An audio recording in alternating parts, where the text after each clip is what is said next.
All right, let's go ahead and get started. Again, good morning, everyone. I hope everyone is having a good one. I am putting a link to the slide deck in the chat for those who have just joined us. This will allow you to follow along with the slides as we go, though, as sometimes a lot of times, the slides don't make sense until you actually hear me talk about them. Hello, my name is Britta Dorsey. I am the Development Support Administrator for Evergreen, Indiana.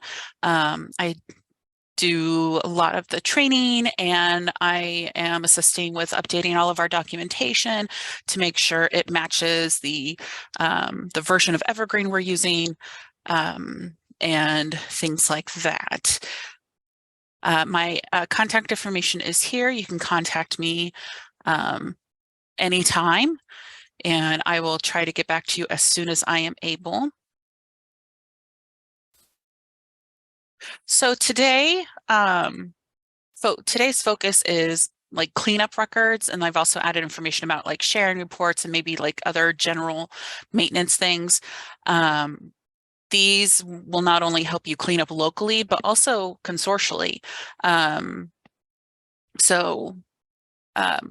And again, some of these, you may already have reports that you go to that you love, which is awesome. These are just reports that I've used in the past when I used to work at a public library, and that these worked well for me. So I wanted to share them with you as well. For cleanup reports, we're going to talk about auto-delete statuses, pre-cataloged items, weeding, and then again, general maintenance. Items in these statuses will auto-delete after 5 years. So if an item is in a status of damaged, in process, long overdue or long overdue legacy, lost or lost legacy, missing, on order, or temporarily unavailable, if these items have not been edited since a date like 5 years in the past, even like from today, they should auto delete from the system. We find this happens, or when we get requests, like through the help desk, we hear libraries will ask if they pulled a book from the shelf and it was deleted. It was not in the catalog, so they had to pre-catalog it. This could be the reason why. It might have accidentally, it wasn't checked in after being processed. So, and then it was never checked out. So it just deleted after 5 years. So depending on the size of your library, you may wish to create a report for each item status. And I'm saying that for the useful report here for item details. This is for the auto delete types. This report is list based on copy status and circulation library. And this right here, this is where you can find all of the reports that I'm going to mention today. If you go to the reports and shared folders, templates, B. Dorsey, other library reports, and then cleanup projects. I'll show you real quick. Well, I need to log in not as me to see it how you guys see it. So we will go to shared folders and then templates, and then it should be here for B. Dorsey, other library reports, and then cleanup projects. And then these are the ones that I'm talking about today.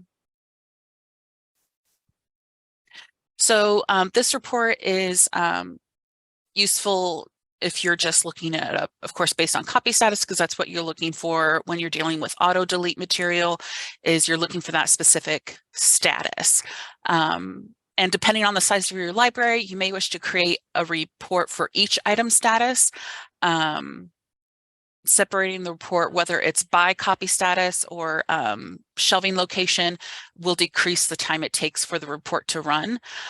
Also, sometimes if you have a large collection and try to run a weed report for the entirety of it, or just any report, even just by circulation modifier, it may stall the report or be manually canceled because it's broken something at a higher level. And this has happened. We've had a number of reports we've had to cancel because it's done something to stop the actual reports. And as much as we want to get it all done in one go, it's better to do it in smaller increments. And I do want to bring up the fact that I do have some item buckets already created with items that have been in process since I believe I set it to September of 2022. This was set to 1 month before the date I ran the report, knowing that items within that month, or sometimes even a little bit longer than that, those items were legitimately still in process. So I want to show you those that it's in my item bucket, and I've separated. Oh, no, that's because I'm logged in as. See, when you play with different usernames, you get confused where everything is.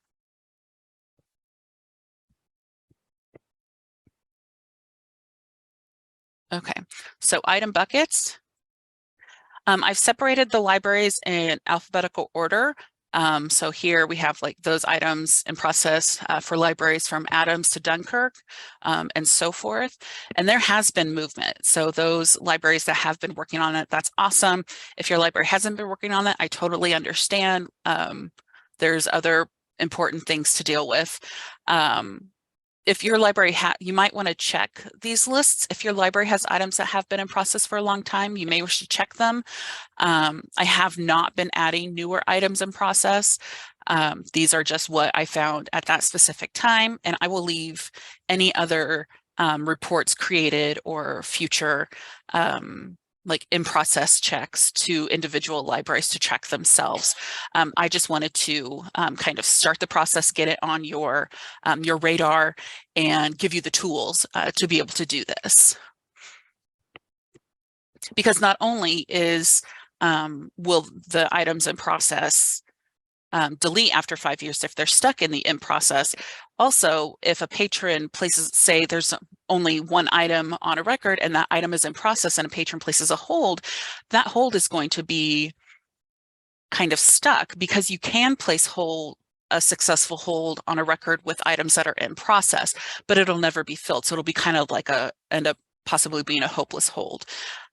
So it's important that when we are able to make sure that our items that are no longer in process are not in the in process status.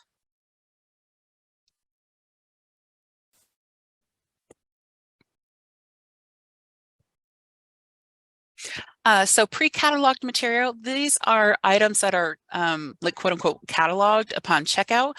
This usually refers to ILL material that isn't in the system or a material found on the shelf that's been deleted. So if a patron finds an item on the shelf and they want to check it out, but it's coming up as you need to pre-cat it, that's when you usually do a pre-cat because you want them to check the item out at that time.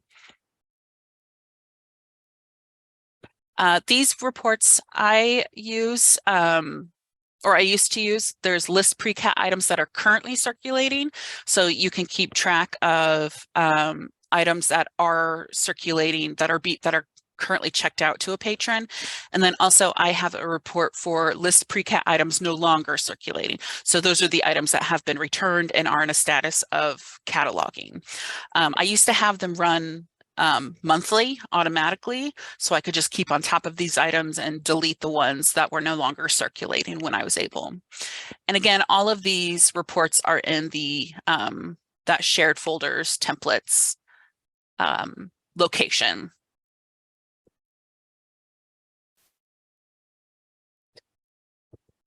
So reading reports, of course, we use it for collection maintenance. We know as librarians, we have a finite amount of space to shelve our material, and sometimes that material we thought would circulate amazingly doesn't, or that title that was popular, say 5-10 years ago, is no longer leaving the library. And regardless of how we feel about it, we have to weed the collection. And again, you may already have a report that you love, and that is awesome. This is just what I used in the past, and it worked well for me. The report that the report that I used was items not circulated since date.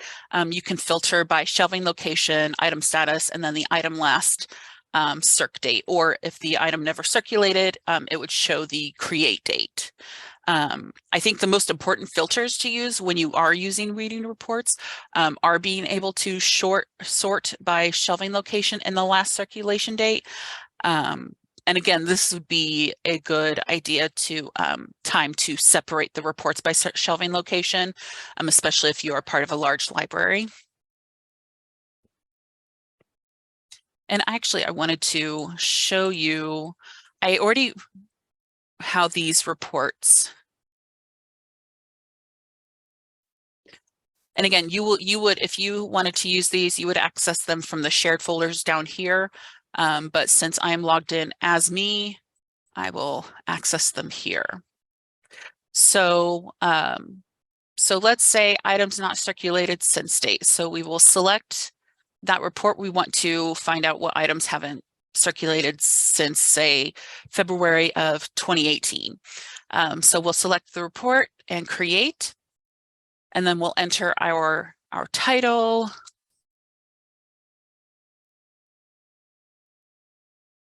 And from this report, we can select the owning library. So I will add mine. Now, if you, this may not pertain to you if you only have, obviously you probably only have workstations for your own library, but I have found like as I, because I have multiple workstations for different libraries, if they need help and for various reasons, like for the help desk, when you are logged into a specific workstation, like so here I'm logged in under consortium because that's what we are here in the admin office, it only shows the shelving location for that workstation, regardless of what call number owning library you select. This will not change based on what you select up here. So that being said, I'm going to select consortium collection, add that, and then we want to select a specific item status, and it's in process. Oh no, we're not doing in process. Wrong one. We're doing available because we're looking for items that haven't circulated. And then for this one, we do it in the year month format. So we're going to do, what did I say? 2018-02. And then you select the, you want to make sure you select the, to store the report definition. And so I'm going to select my folder and then which folder I want it to go in there. And then I'm going to click save report. And then if it's, I left something empty. Oh, forgot to add available. So save report, action succeeded. And I actually already have a couple of these already, if I remember where I put them. So I used Thorntown, one, because that's where I used to work. So I feel comfortable kind of using their stuff. But so for example, so this is what we used. We used the Thorntown weed list, view report, and then most of the time you will do, if it's a big list, we'll just do an Excel spreadsheet, and then you can sort based on last circulation date and then or call number and then go from there.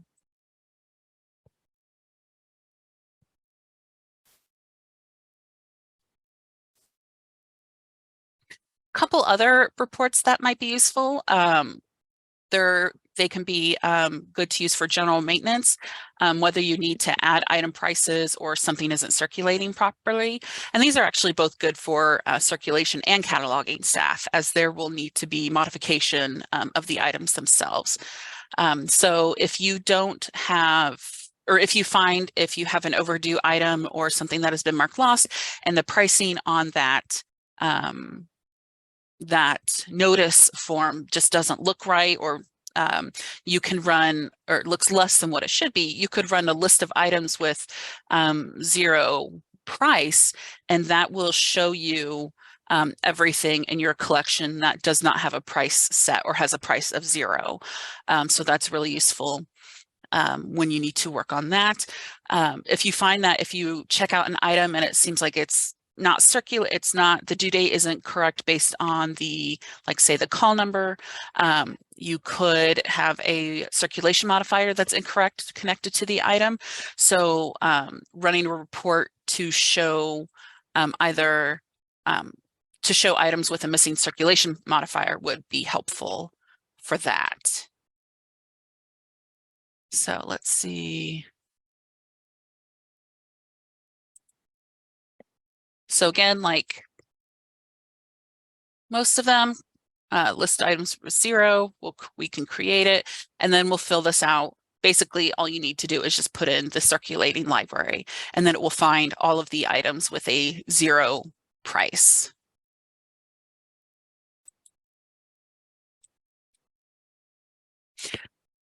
When you are working with a large amount of barcodes and reports, whether it's patron or item or a large amount of records, use your buckets. They are extremely useful.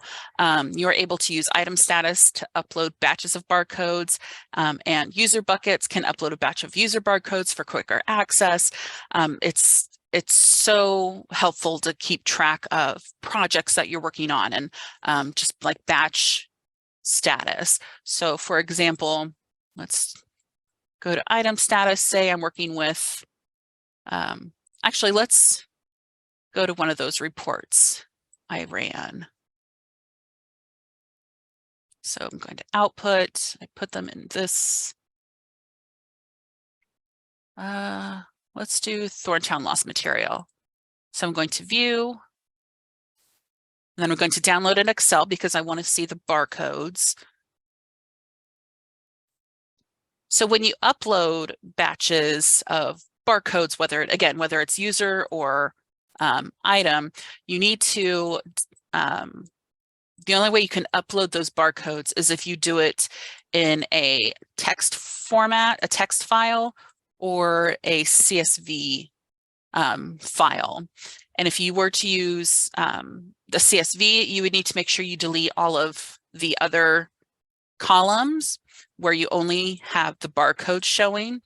I usually just copy all of the barcodes or do it in batches, because the more barcodes you use at one time, the more possibility of doing a batch edit incorrectly, and also the more barcodes you upload at once, the longer it will take to upload. So I'm going to copy and paste these barcodes into Notepad because those are text files. I'm going to save it to my barcodes file. And then when I go to item status, I can use choose file. I know I'm kind of jumping off of reports into something else, but I think they kind of go hand in hand. So I am uploading that text document so I can see all of those items here, so I can do a quick edit or search regardless of which report I ran. And as you can see, I selected over 200 barcodes, so it is taking a while to load. But this is a great way that you can add the items quickly to a bucket, especially if you are planning on going back and forth, or if you're not working on the report all in one day. This gives you the ability to work on it through multiple days without having to upload or those barcodes each time.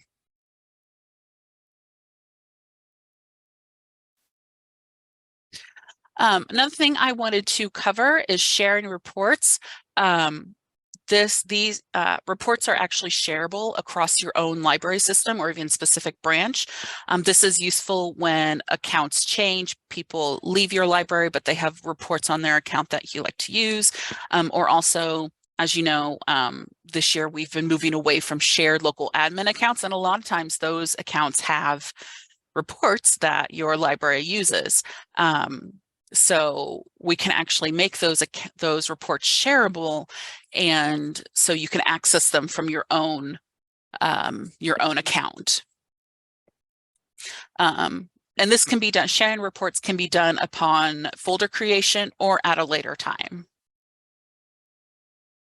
So to share a folder, you'll select it from the My Folders and Templates. So My Folders, and then under your templates, you'll select the folder that you've created, and then you'll want to click on Manage Folder.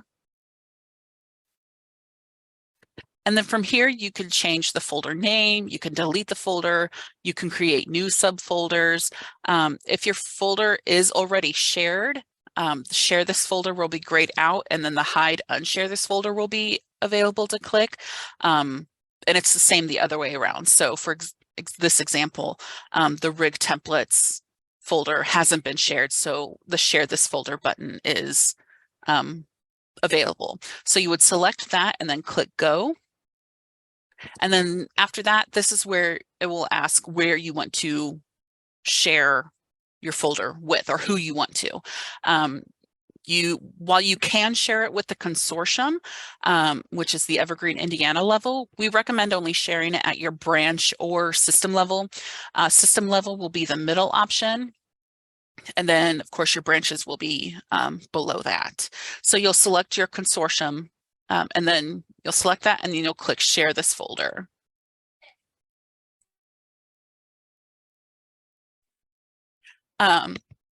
Just a couple notes or PS, reports, they follow the login, not the workstation. So if you log in to your workstation, you can access your reports there, and anywhere else you log in. If you like any of these reports that I talked about today, you can clone them and then add them to your own folders for easy access instead of having to go through the shared folders each time. And to do that, what you'll do is you'll select the folder or the report that you like, and then from this drop-down menu, you'll select Clone Selected Template and then Submit. And then from there, you want to select the folder that you want the report to go. See, for me, I tend to separate reports very specifically. It's completely up to you on how you organize your reports. So you'll select the folder you want your report to go to, and then you'll just click Select Folder. And then this is where it might look a little scary to those who have never edited a report themselves. The template editor will open to allow you to make any edits if you wish. If you wanted to add another filter or change the order of the fields that pop up, the display fields, you can do that. But before you do, if you want to remove or if you don't want to make any edits, if you want to remove that pesky clone text that appears at the end of the template name, that always appears when you select to clone a template. You can remove that. And then if you're happy, just click Save Template. And then it will take you back to the report's main page if it was successful. Does anyone have any questions, or do you want to see something else in action for reports? Trying to get to at least 10:30. I tend to speak quickly, and I apologize for that. So if you have any questions, concerns, comments, now is the time. Okay, asking about the new simple reports offered in Evergreen, but haven't explored it too much. Could you demo? Absolutely. The reason I did not show simple reports today, it's still, while it's actually pretty cool, it's so much easier if you've played with it at all. If any of you have, it's so much easier to select the filters and the display. However, it is still buggy. And there are certain things that we cannot do that we can with the original reports. Like we can't share reports with Simple Reporter yet. And that's a big thing with a lot of libraries. But this is a Simple Reports module. You access it from Administration Simple Reports. And right here, you can see it's separated into two tabs, My Reports. These are reports that you have saved and created, and then My Outputs, which is, I believe, just the reports that have finished, and then these are your results. So if, say, we want to create a new report, So I'm going to click New. And then from here, this is where we can select the type of report. And what this does, this kind of narrows down the options available based on like columns and filters. So let's do, since we were talking about it, let's choose weeding as the report type. I'm going to put in the report name, just weeding report, because I'm super original. Okay, so first we start out with display fields. You can see it's separated into display fields, and then the output order of those, which is the order of the columns that appear in the display. And then we have the filters and then the output options for those. So we start with the display fields. And again, this is what we will see when we look at, say, the spreadsheet version of it. So what we want to see in our report. So we have it separated into common fields, date fields, call number and title fields, libraries, and all fields. So let's click on common fields. And so you can see from this, just clicking this, it gives you options for the most common fields that would be used for any type of like weeding report. So we likely want to see the last circulated or item. I would choose the last circulated or item created date or time, because if the item was never circulated, it would show the create date. Of course, we probably want the barcode, the item status, shelving location. You may want the circulation modifier, depends on the weed report that you're using. We could probably use the call number. I can't recall off the top of my head the difference between full call number and call number label. And then we probably want the title and author. And since probably don't need the bib record ID or the database ID, since we're working more with the items and not the records. So, and they also have, it looks like, and I think this is where it might get a little confusing. They were talking about it at the last Evergreen reports interest group, not our report interest group, the actual like Evergreen community reports interest group, about how some of these are a little buggy. So I'm just going to kind of ignore those for now until we know more about them. So we have our the display order of what we want, and then we can use these buttons to move them up in order, depending on how you want them to appear in your spreadsheet. Obviously, when you actually open it in Excel, you can organize it that way. But this could be just an easy way to just make it done, or one and done, and you don't have to worry about it later. And then output order. This is, I believe, another way that you can sort the fields a little more. So say we wanted to sort it by shelving location.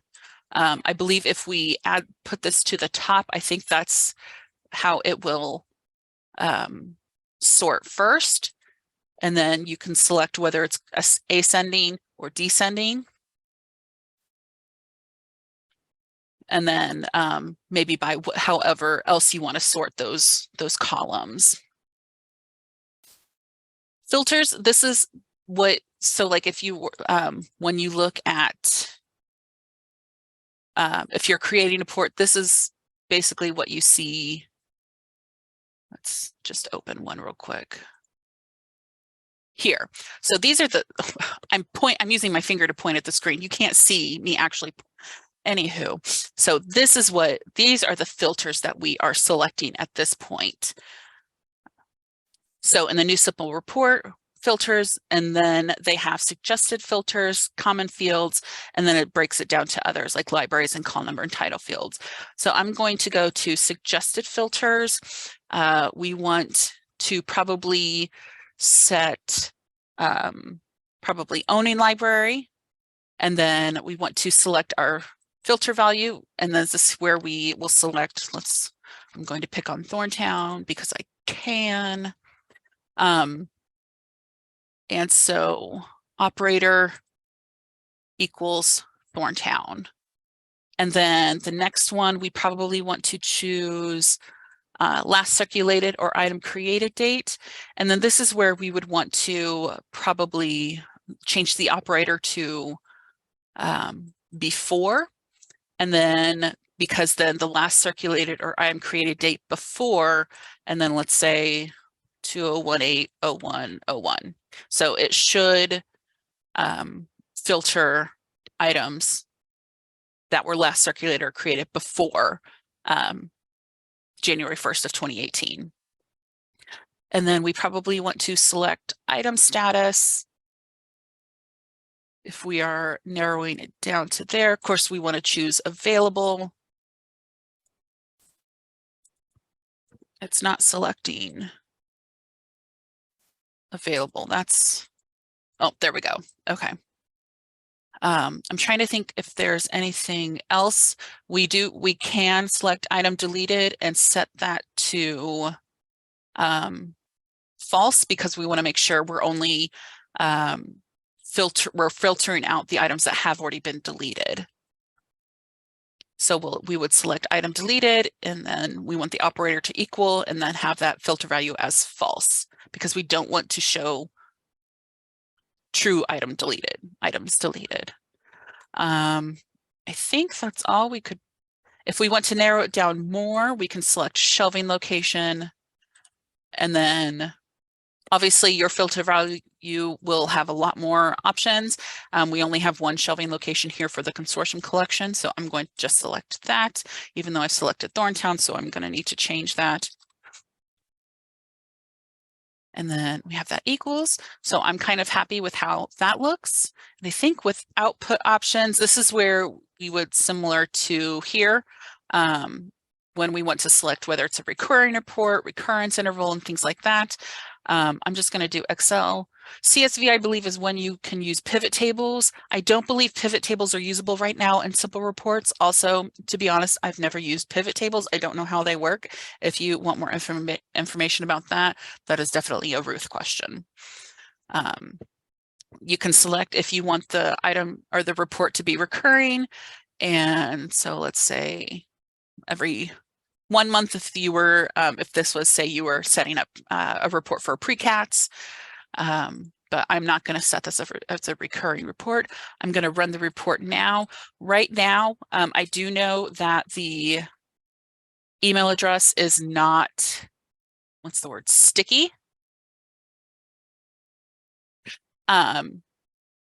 Aubrey asks, can we go back and edit the report you created for a different shelving location, or would you have to reset up an entirely new report? I believe, let's save and schedule the report. So we have this, it's now showing under my reports, reading report. I believe we can just edit, and then we will want to go to filters and change it. This isn't, and then we can, don't think we need to change the name. It said it was port saved successfully, but I think we will need to, we go and save and schedule report. But I think that edits that specific report. You should be able to, once you've created it right here, you should be able to just edit it and create a new one. So maybe, so we do the reading report. Let's do mystery fiction. And so we do that. Let's pretend that my filter says consortium collection. This is actually the mystery fiction shelving location. And then I'm going to go to output options, save and schedule report. So it looks like it's updating that one specific.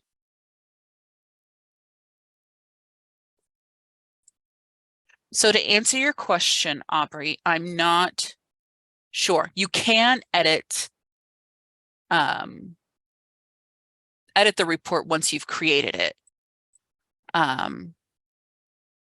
But I don't know. Yes. Oh, look. If you right click. Oh, nope. Clone. Enter a new name for the clone of, let's do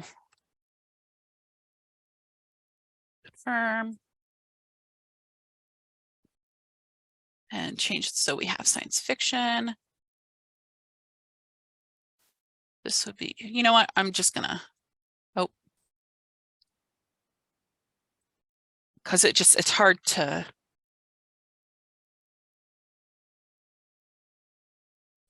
if you're only looking at one shelving location.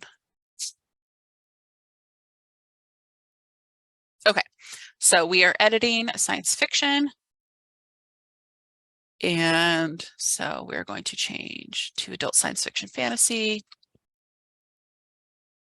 and change the filter value of library because I'm now under a different workstation. So we have that. Output options, CSV. That. Save and schedule report. So now we have the reading report, science fiction, mystery fiction. So I believe what you could do then is if you're doing these in the future, you could just double click on it and then go to filters and change the status or the last circulation item creation date. So you can keep those reports and then just like edit that date. I know it's exciting. So when your report is done, if you go to my outputs, you can see the report is now finished time here. And then you can see, since I selected, I wanted an HTML or an Excel output. Let's do HTML real quick. There's nothing in here because we, nothing or everything has circulated beyond the January 1st of 2018 that we selected. So nothing is there. Now if we were, okay, so my outputs only shows the reports that have finished. So again, this is buggy. Please feel free to play with it. I don't think you're going to break anything if you play with it. But just know that some things may not work the way they are supposed to at this time. Does anyone have any other questions or anything they want me to look at? And once the simple reporter is better off, I'll say, we will be having a webinar on how to use it. Just not at this time because it's not better off. I have some announcements for upcoming, well, things. First, I'm putting a link to the check-in form in the chat. Please fill that in. Otherwise, I won't know that you attended today, and I won't be able to send you your LEU certificate. Also, there is a link to the future topics. Please, please, please use this. I use this to figure out what we're going to cover the next time we meet. I'm gonna actually put that in the chat too, but all of the links in the slide deck itself, these are active, so you can click on it directly from the slide. So please use that if you have something specific that you want to go over. Fill that out for me. The next Evergreen Community Reports Interest Group is on February 22nd. I don't know what they're covering yet, but they also have a listserv that you can join if you would like to see more about the reports and the reports at a community level, at an Evergreen level, not just Evergreen, Indiana. Also, I wanted to let you know that a webinar is coming up in late February for searching the catalog. I'm just going to do a very in-depth dive on what features are available in the catalog, how you can use them, and maybe the best ways to search to find what you need for you or the patron. And then in March, I'm going to be hosting a webinar on the OPAC. I don't recall ever taking a webinar on the OPAC when I worked at Thorntown. So I kind of only know about the OPAC based on what I've used as a personal user. So I wanted to to set up a webinar so that those staff interested could see what the staff or the patrons see on their side. So that's coming up in March. And then our next Evergreen Indiana Reports Interest Group is in April. So April 4th, yes, 4 is April, on the 4th of April. So if you click on that, that'll take you to the registration link. If you guys don't have any other questions, I hope you have a wonderful rest of the day. I will hang out here a little bit longer. And here, if you did it, here's a link to the slide deck again. If you came in after the last time I sent it. Have a wonderful rest of your day, guys.